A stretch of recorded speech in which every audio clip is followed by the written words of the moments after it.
Good morning everybody, and welcome back to a not 2023 custom showcase video. Now we've been making LEGO Zelda sets on the channel for a long time, and while nowadays they look like this, I think quite a few of us have forgotten or just weren't around when custom sets look like this.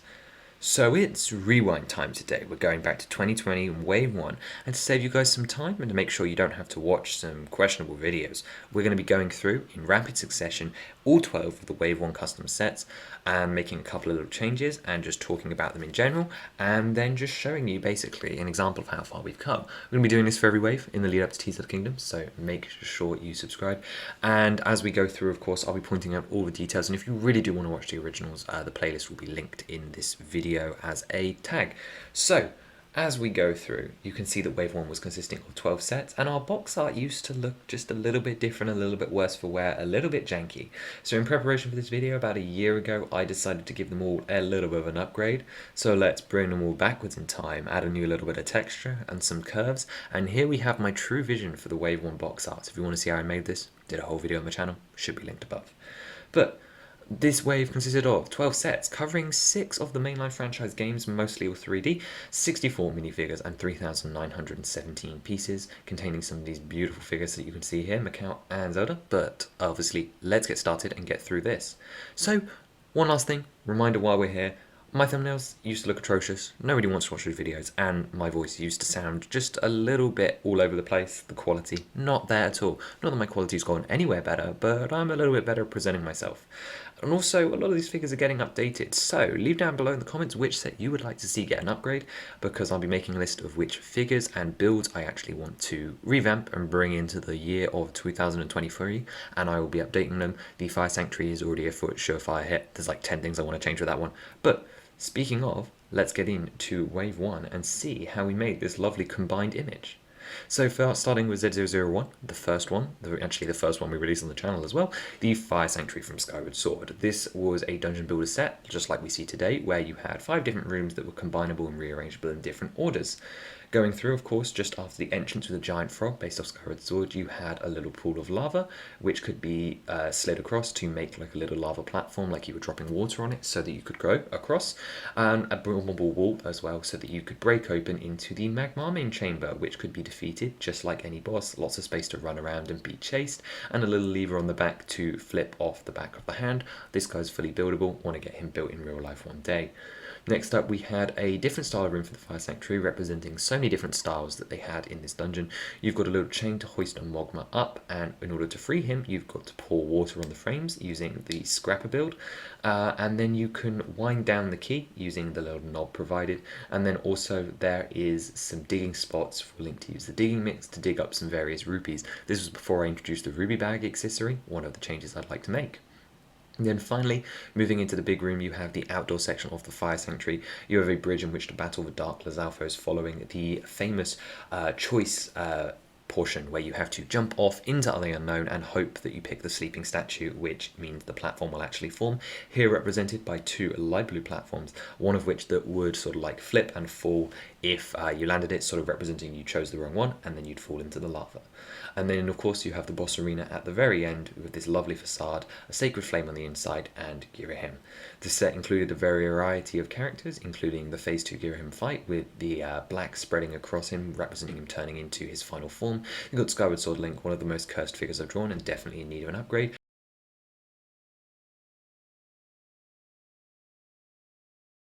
You've got Led the Mogma with his custom headpiece, the Dark Lizalfos, using that lovely Lizalfos mold, which we still haven't given up on, a buildable Scrapper, and of course the buildable Magmar main. But moving swiftly on to Z002, the Zelda minifigure series. This was the CMF and our closer piece for Wave 1 originally. You can see here the beautiful bag, and this was back when series made of 16 and came in foil bags, not for much longer of course. I'll probably update these guys when we get the new paper packaging. Now, for first 4 of the figures that were here in this model were Beedle from Wind Waker with his bag of bait, Sheik from Ocarina of Time with the harp from Ocarina of Time, Fi from Skyward Sword, and Tetra from Wind Waker with the map that appears in her cabin wall. And coincidentally, as series of minifigures are now 12, I put these 4 on here because these are the 4 I'd cut from this series now. If this was a series of 12, 12, these would be the ones that I'd get rid of, and everyone else you would still see in the series today. And that's purely because I think these guys could appear in other sets throughout a LEGO Zelda wave.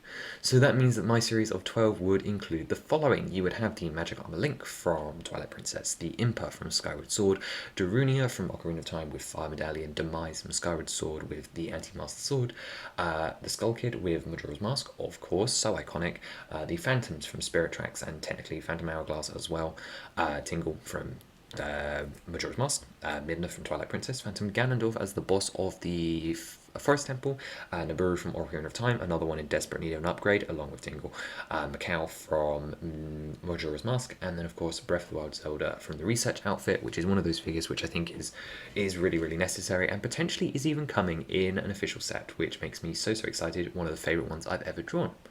And here was that original group lineup, really, really iconic, and I still love this image. I actually have this one printed out, the original 16, some of the first stuff I made for the custom sets. Then moving on to Z003, the first of the cancelled sets. This is the Water Temple from Twilight Princess, and I'll reissue my promise right here and right now. If we ever get to 1,000 subscribers, I will remake this set, just like the Water Temple from both Twilight Princess and Ocarina of Time. This was loathed, and here is the only reviving image of what I originally wanted planned. This would have been a Dungeon Builder expansion, and you can see that the studio file is indeed half finished, lots of planned features, and of course a Morpheal fight. I actually did draw the figures for this set, fully intending to complete it, and one day they will be upgraded and used. We had a Blue Chew, a Helmasaur, which is an interesting construction, Zant with a unique molded headpiece, and then of course the Zora Armor Link from that game as well. Moving into Z004, the Great Sea Adventure from the Wind Waker. This one was another one that was actually completed, and this is the only set from Wave 1 to be based off the Wind Waker games. It consisted of a variety of components with some accessories such as chests, bombs, bottles, iron boots, and a cloud for Xephos. We also had the King of Red Lions, which is one of the builds that I've done in real life, and then the warship as well from Wind Waker, which had a little secret where you could pop it off the head as if you'd hit it with a bomb, and the treasure chest would fall out containing the iron boots, and you had a variety of accessories to put on the King of Red Lions, such as his sail, vinyl, not pictured, and then of course a cannon which could be switched out to be used as a bomb. On the island portion, you had an iron boots puzzle, and the choo-choo could jump up and down. So you can see here that you'd press down on the iron boots and the chest would appear and explode, and then the choo-choo would bounce up, down, on a cog system very similar to the Minecraft slime play features. Then of course the star of the show was the giant buildable Octo, and I put him in a case when we put him on a store shelf. He's a case model, one of my favourites. Again, one day I would love to have him in real life. And he could actually, you could hit his eye with the cannon in order to make him fly open, and inside would be the Fairy Queen, and on the left you're looking at the original design from Wave 1. However, this was my least favourite figure that I'd ever drawn recently, and about 6 months ago we decided to do a little upgrade, including some just all the new techniques I've learned, some gradient fills, and reusing the Garmadon body instead of the Rio de Janeiro arms from Star Wars. So complete upgrade here, and just absolutely looking fantastic now. Not a top 10 figure, but like really good now. As for the actual other figures, we'll put the updated Fairy Queen, who looks incredibly out of place next to the original figures, who by the way were all drawn with fingers instead of computers, which means they look slightly worse. You've got the appearance of the Red Chew, the only one that made it to market in the first wave, Xephos or Cyclo, still can't remember which, on his purple cloud, the Old Man Ho-Ho with his telescope for the island, and then of course Toon Link with his unique modded headpiece and mid-legs. Then to 0005, the Wing Summary from Skyward Sword. Here was just simple. It was two birds where you could throw the questionable bird eggs, which is potentially infanticide, at each other, and then it had a little display as well. You can see we had one for Groose and one for the Loft Ring, another one that I've just turned into real life, and instructions for SAR are coming soon. We also had the little side build with the actual Sky Trophy, the eggs, and of course you included Link from Skyward Sword, again cursed, Olan, and of course everyone's favourite Groose. Groose is again on the update list. I still love his printing, but his eyes could need a lot of work. And the hairpiece for Olan could now use the one from Rivendell as well. Then moving on fast, we've got to get through a lot of sets today. Of course, if you want more detail, I can either make a new video or you can go back and watch the originals. So Z006, Castletown People Pack from Twilight Princess, is potentially the least realistic set I've ever done to this point, consisting of 4 builds and a lot of figures designed to build out your Hyrulean population, except for not really. So you've got some builds here for a castle town, you've got a market stall, a fountain, a shop, and then the Star Circus tent. Ignoring the fountain, the 2 shops here included a Mallow Mart section, so you've got this nice gold counter with a load of odds and ends. You've got a health potion, a water breathing potion, or is that a blue potion potentially, some arrows for sale, and then the 3 types of bombs. You've got the awkwardly looking Twilight Princess bombs, which would actually probably be a print on a minifigure head if they did them in official sets. You've got the water bombs, and then the bombling, which I actually upgraded with the new Spidey and Amazing Friends piece from the 4+ line to make an actual accurate bombling. At the same time, I did the Great Fairy. That can be seen in the middle of the screen. And then, of course, you've got a lovely market with loads of fruit. Love getting fruits in sets. And you've got a little seat there to put the owner of the store on. Then on the far side, you've got the Star Circus tent, which looks all right from the outside, but on the inside, you actually have a play feature to launch Link, like he's using the claw shots at the various star spy shiny things, like the minigame in Castletown. And then this set was the draw of which was 12 figures, actually bolstering most of the Twilight Princess roster to this day. You had the 4 members of the Resistance: Russell, Ashay, Shad, and Uru. You have Mallow using mid-legs and a terrifying facial expression, and then Agatha as well. And then 6 more random ones, such as Link, a Castletown soldier who would go on to reappear in many, many sets. Charlo, the beggar, who you have to give so much money to get a heart piece. You've got the Star Circus Man, who is the Twilight Princess version of Tingle. And then 2 random citizens, which are actually based off real designs you can find wandering around the town. They're just very, very hard to spot and very, very blurry. Then, of course, there's 007, Bokoblin Battle Pack from Breath of the Wild. Now, this consisted of a variety of bags builds found in Bokoblin camps across the world, such as a wool segment. You've got a turkey over the fire, which of course you could steal. One of a treasure chest, which remains locked until you can kill all the camp's inhabitants. A little crossbow, and then obviously the watchtower, which you could climb up with a barrel underneath. And we're going to interrupt your broadcast because instructions are now available for free for this custom set. The Lizalfo's Battle Pack from Wave 2, and then the paid version of the Monkman's Kosher buildable figure instructions are all available on readbrickable.com under Octane Thermoplastic, or if you search Monkman's Kosher or Bokoblin Battle Pack. There's also a link to my mock page in the description. I'm not going to force anyone to buy any, but there are free resources and some paid resources available for you over there. So please, please, please go check them out. More are going to be added every month for the first half of this year. And this set did come with 2 red Bokoblins, 1 blue Bokoblin and 1 black Bokoblin as well, allowing this to be a perfect army builder and the start of the army building tradition in the custom set showcase. Then Z008, Wolflink Attack. This was supposed to be the small 10 to 12 pound set. This is from Twilight Princess and features a very boring but somewhat interesting build of the outside of the Arbiter's grounds, where you go through and you snipe off all the bubbling archers. So you can see the gates actually open and the sections are rearrangeable. Potentially these could be added to your dungeon, or if you bought loads of them, you could have lots of pillars and gates and stuff to sort of create an obstacle course. But the main draw again was getting Wolflink in cheap set, and then the bubbling archer, which includes a new mold and is reusing the ninja whip, like ninja lower mask. He's also been reused in another set since then, but he was exclusive at the time of this one's release. Then Z009, Master Sword Pedestal from Breath of the Wild. Once again, I just want to mention how much I love the new box art, how glad I am I went back and updated it with the Wave 2 and 3 style to fit, so the Wave 2, 1, 2 and 3 sort of all like are on the continuum of having like the map art, then the Malice art, then the Majora's Mask art, which is really, really cool. This set included a build for the Master Sword Pedestal from Breath of the Wild. It was supposed to be a display piece, so you've got lots of silent princesses around, you've got the 3 structures and then the Triforce embedded. Potentially considering changing the colour of this one after a recent leak that shall not be named. You also got 2 buildable Koroks in this set, and then Zelda in her exclusive praying outfit. It's made it really, really difficult to reproduce Zelda in any other sets, because, especially from this game, because all of her outfits have been done and they're in places where I want to keep them exclusive. The Korok builds are not unique and largely oversized, however, I do not care. Then it moves us on to the second of the, well, the third of the 3 dungeon sets that actually, well, the second of 2 that got made. This is a 0010 Goma's Lair from Ocarina of Time, and this was, as I mentioned, another dungeon set. You got a couple of different things here, where you've got this door segment that could, like, fly open, similar to the Ocean Monument from Minecraft, by pressing down on the switch, just like you do in-game. And then you've also got this cobweb trap, which could sort of fall down and, like, stick Link in it, although very ineffective play feature.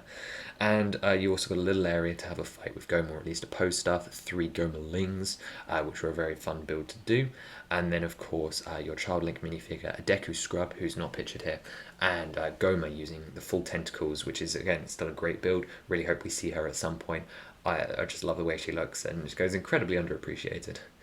Okay, and of course this was the dungeon expansion, so this is where I proved to you that you can indeed link all of the dungeon rooms together. So here is the Deku Tree segment from Goma's Lair, in between the Fire Sanctuary rooms, and obviously you guys are familiar with the Wave 4 version, where there's hundreds and hundreds of rooms, and it's all been expanded upon much more in detail. So here was the Wave 1 version. This is all you could do when it launched, because the Water Temple didn't exist, and I never finished the model, so it's a bit awkward, isn't it? Then our last full-scale set, Z0011, the Guardian Attack from Breath of the Wild. The build of this set was just the really eponymous and iconic Guardian. I'm pretty sure we'll see a set like this one day, quite frankly. It's just a really easy done. So you've got the big bulky legs on the ball joints to help support it up with all the angles, and then I tried my best to recreate the hexagonal feel of the model, and then the conical shape of the head. It actually has a spring-loaded shooter, so you could either have this in display mode, or you can just shoot out blue light everywhere to target the 2 minifigures included, which is, again, another one of my favourites, the Breath of the Wild Link in the Champion's tunic. Love this figure so much. So glad that a potential leak potentially means we're getting him. And then lastly, we have Tracy here, who is the reporter that is often found around the Gerudo region, but he's just a general Hyrule traveller, and I like she's the one that does the 8080 reference, the only Star Wars reference in Breath of the Wild. And she's got a picture of Molduga because she is related to the Moldu King quest in the Breath of the Wild DLC. She's got the backpack mold recolored and an interesting facial expression. And then that brings us on to Z0012, the Cuckoo's Pen, the last of Wave 1, and the polybag from this one, and this is from Ocarina of Time. You can see that this is originally what it looked like. There was a chicken mold because I did not think that LEGO would actually make cuckoos when I first started this. But then I upgraded it more recently to include an actual cuckoo mold, which was actually inspired by the Wave 3 figure of Anju, who does not come in this set, but she was a CMF figure from CMF2, and I wanted to go back and upgrade it, so here we have the 0012, which is just a small little pen and a really cheap way to get 3 cuckoos, which I think is really fun. And that actually finishes all 12 sets from this wave. I want to point out quickly about the nondescript leak that if it's true, all 3 of the figures from said nondescript leak are actually Wave 1 figures. So I'm going to be doing my best to upgrade those before that potentially actually happens, because it's really nice to me that I predicted 3 of the figures that came in potentially the first set that we're going to get. And no, there's no Deku Tree because I was too scared to get it done. But that has nothing to do with Wave 1. Here is the complete wave altogether using the newer form of box art. I love doing these shots. The first 12 of the now 60 something sets that we've done, and including stuff like the CMF, Great Sea Adventure, Fire Sanctuary, Guardian Attack, all our top tier sets, and of course sets that are now having their introductions coming to the showcase over the first half of this year. The Bokoblin Battle Pack is already available. The Wing Ceremony as well as the Master Sword Pedestal will also become available very soon throughout this year. And here was what it originally looked like when I put it on a LEGO store shelf. So this is what you could imagine if this wave ever was a reality. You could just walk into a store and see something like this. Along with a free gift, of course, the Master Sword Pedestal was a gift with purchase. You've got the Octo just trapped away, and no polybag in sight. And then, of course, you saw this image earlier, but this is the original Wave 1 combination video, like image, where I put all the sets together. You can see we've actually got 3 copies of the Bokoblin Battle Pack shoved over in the corner. You've got the Cuckoos, the Master Sword Pedestal, the dungeons all combined together in one linear thing. I'm so glad we added the directionality in future ones. You've also got other things like the Island and the Octo and the Guardian and stuff. The Guardian really is a huge model, but that's just all of the builds all together.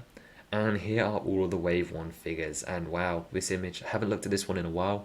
That's kind of crazy to think that the first one had 60 something, and we're over like 150 plus now, probably more. I haven't actually counted, but wow, it was a really iconic image for me. I'm sorry, they're not even good figures, but you know, like I'm not good at drawing, but just look, and then to think that it looks more like this now.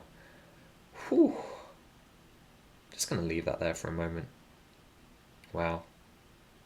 Well, we've come a long way, and there's plenty more to take a look at. I hope you enjoyed this quick deep dive over the sets. Let me know your favourite Wave 2 set down below. I'm going to be running a poll to battle out to find out what your guys' favourite is in the community tab over the next couple of weeks. And beyond that, of course, let me know which ones you'd like to see remastered, if any. And I hope this encourages you to make more sets and stick around. Wave 2 recap will be coming out in a couple of weeks as we count down to Tears of the Kingdom. So stay tuned, I guess. And thank you so much for the support. Have a wonderful rest of your day.